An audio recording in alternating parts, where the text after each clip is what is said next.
அடே சுந்தரா, என்னடா இது? உங்கள் அம்மா வீட்டில் இல்லாத நேரத்தில் ஏன்டா இந்த அநியாயம் பண்ணுற? யாரா இவன்? சாமியார் பையன் மாதிரி இருக்கான். என்னமோ கோட்டு சுட்டு சாக்கையெல்லாம் போட்டு தாடி வச்சு பார்க்கவே பயமாக இருக்கு. இவனே ஏன்டா வீட்டுக்குள்ளே வந்தியான்? ஐயோ, இல்லை பாட்டி, நான் ஒன்றும் கூப்பிடல பாட்டி. அந்த ஆளு தான்.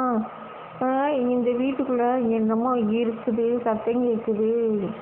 அது என்னமோ உங்கள் வீட்டுக்குள்ளே ஒரு தீய சக்தி இருக்குது அப்படின்னு தெரிஞ்சு நான் உள்ளே வந்தேன் அப்படின்னா.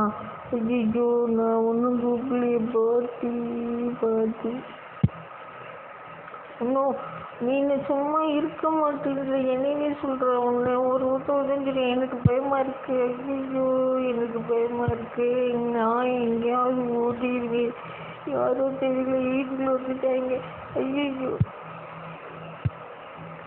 இருடா இரு, உன்னை மிதிக்கிற முடியல. அப்படி எங்கிட்டாவது ஓடணும்.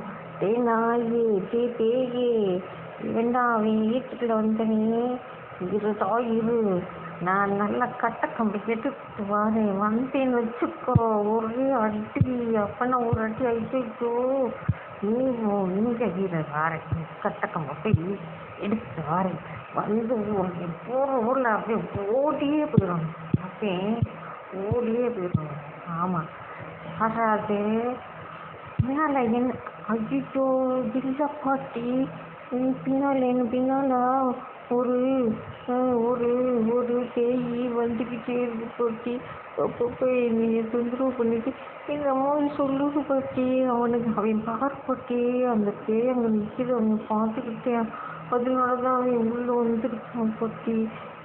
என்னடா நடக்குது நம்ம வீட்டில்? உங்கள் அப்பாவும் இல்லை, அம்மாவும் இல்லை. என்னடா இந்த நியாயம் பண்ணீங்க? இருடா இரு, நான் போலீஸுக்கு ஃபோன் பண்ணுறேன். போகிறேன்.